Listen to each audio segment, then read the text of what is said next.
I added, Gary gave us two questions, what would be the consequences of an equitable distribution of power in society, and how can it be achieved? Without knowing Eric's presentation, and then inspired by Dora, I added one question, what are the main economic reasons for an equitable, uneven income distribution as the foundation for social power, So this is what I will try to do. I think that one of the reasons for uneven, unequitable income distribution is our approach to national accounting, to what we are trying to optimize, or how we approach to sustainability. I think that we focus, in economics we have two approaches: maximizing material wealth based on GDP, it was talking more yesterday, Momir and Emil were talking.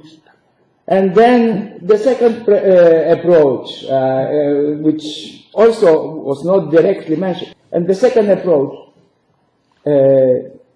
applying capital maintenance approach. So keeping non-declining total capital, all type of assets should not decline. And then from that perspective, I would like to look at the distribution of power and the reasons first why we are moving in this direction.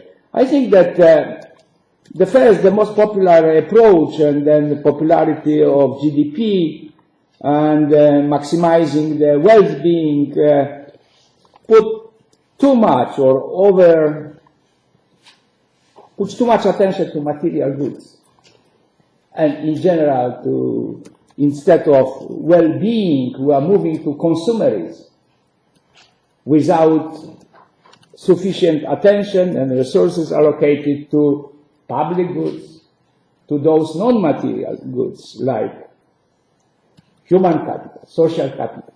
These are not material goods, not material assets. And there are, comparing with material goods, there are underpriced. So, however, based on, as you remember, I am an economist. Long time ago, this is a very short, probably less than 12 pages article by John Hartwig, 1977. He mathematically proved that if we will invest the rent on the capital for the future development, it doesn't matter whether we are maximizing the material well-being based on GDP or we will keep non-declining capital. So it's very important, and from that point of view, I think that these are equally important approaches. However, non-declining capital is much better because it doesn't have that type of weaknesses and this way, dominant maximizing wealth approach leads, in my opinion, to huge distribution gap and dominance of the private goods, discrimination of investment in non-material capital and in public goods. And then we have also, overpricing man-made capital, financial capital. We saw the crisis, dominance of material values, consumers, I was talking, discrimination of investment in non-material capital, like human or social capital, erosion of ethical values. Emil was talking. And we were talking, almost everybody was mentioning, like, compassion, solidarity. It's boosts the greed and corruption and uncontrolled depreciation and degradation of public goods. We have the public infrastructure collapsing, the natural capital is declining, and then the carrying capacity is deteriorating. Man, these are the public goods, like climate change. Climate is, climate system, keeps us alive, is degrading. So, and then, this degradation and uncontrolled depreciation leads to local and regional conflict, local wars. I mean, the refugee crisis started with the drought if you look at Syria. So the climate change had significant impact on this, which we decided as a global population postponed, maybe we can still wait. So anyway, significant deterioration of public trust in two basic resources allocation. So with this trust, and you use many good reasons, why the market allocation based on the self-regulated market doesn't work. But also we see that the governmental regulation, including central planning, doesn't lead to good results. You see how many millions of people are dying every year prematurely in China, or how many people prematurely died, and it's still, in the case of Poland, we have about 50,000 premature death due to air pollution. Even it has significantly improved over the last 25 years. So, I mean, we need to find a good combination, because in general, I'm an economist. There is no free market without government, but also there is no good, effective government without market. So we need to find a good combination. So don't fool yourself, from listening those guys, free marketers, the market will resolve everything.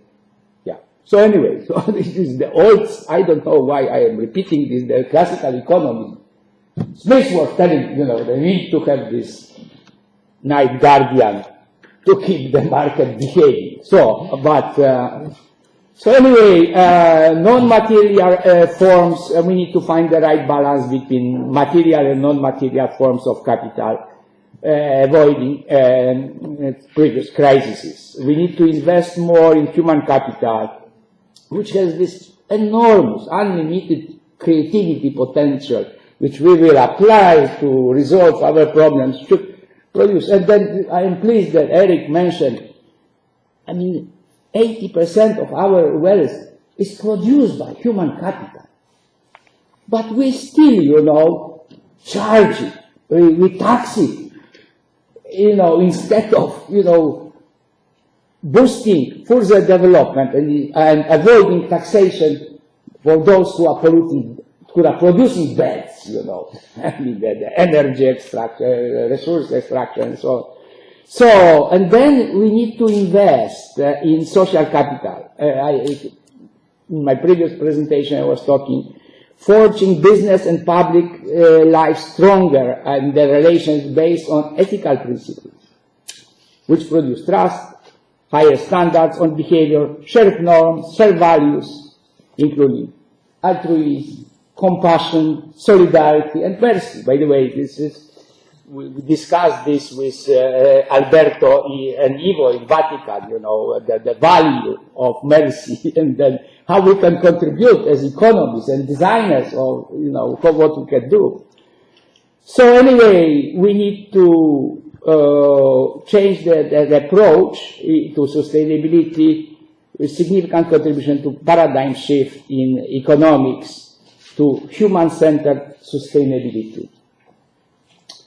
So, in social capital, I defined an investment in building relations, institutions and networks that produce collaborative attitudes, shared norms and values, mutual understanding and trust, all critical factors for cooperation with other types of capital, with human capital, with financial capital, with physical capital. But we should be aware that we might have positive and negative social capital. If we see the system is closing, keep with several financial institutions keep the information for themselves, or mafia underground, So these are the examples of the bad networks, the bad social capital. We need to be aware. So economic value of social capital depends on time invested in developing institutions network. So I counted this, I did calculations for industrial clusters, on social capital, and try to evaluate how much it boosts the economic development. So it's very positive. Okay, I am finishing. So anyway, as I mentioned, we need to build, invest more in human social capital to build this critical mass to change institutions, and monetize human social capital to make it equally important with other forms, with physical and social capital. And then I mentioned this stuff. What is important, I presented, if I may, 1 more minute, type of short-term and long-term strategies. And then short-term, we need to some policy reforms. I do not pretend that I will cover all, but some of these proposals already Eric and Barry mentioned. First of all, we need to stop subsidizing energy and natural resource extraction. This way we will be cutting we are still giving with the public money, the power, extra power to energy and the resource lobby.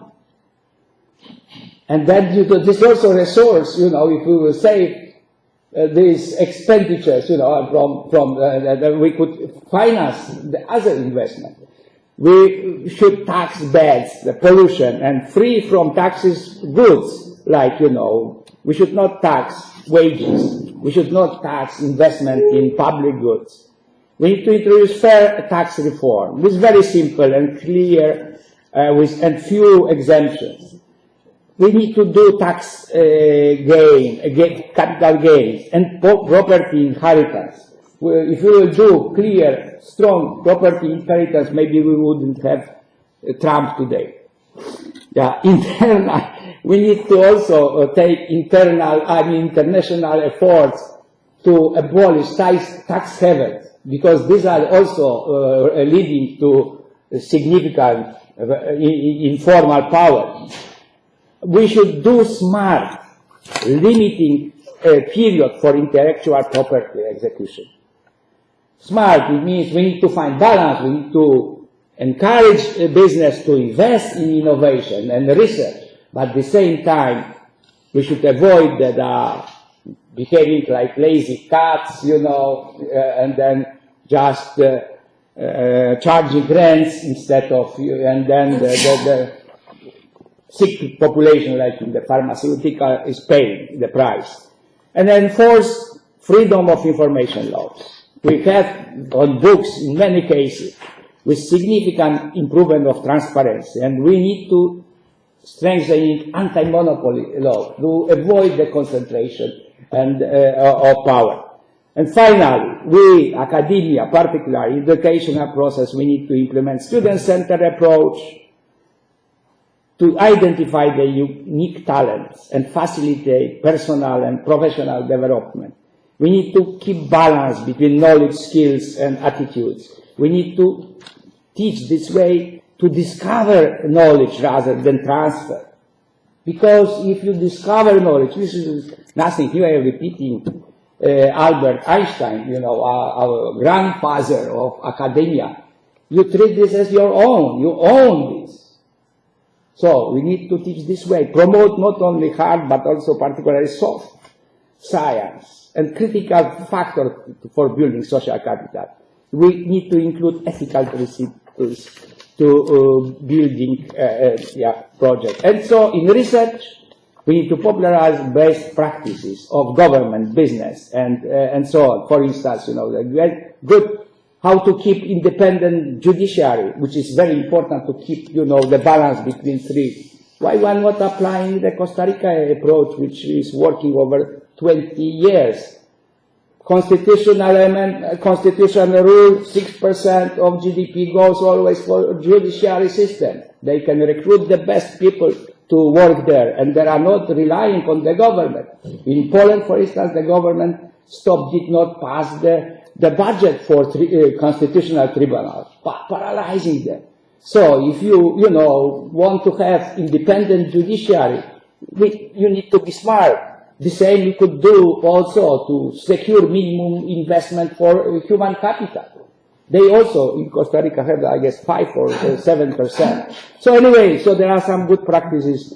We need to encourage and defend academic integrity in identifying of government policy and market failures, business failures. We need to keep academics strong and independent from this, because, I mean, the corruption in academia also exists. We need to admit this.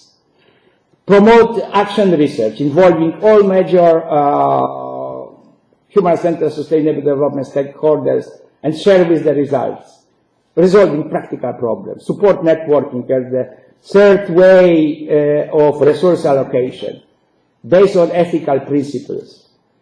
And finally, because somebody asked me, we are talking about this criteria. This is very brief. This is an example of non-declining wealth. And then, yes, this is what I want to know. We have formula, and it's already in practice, done by World Bank since '99, and this is the concept of non-declining total capital, which we have seen in the World Bank current solution. Thank you.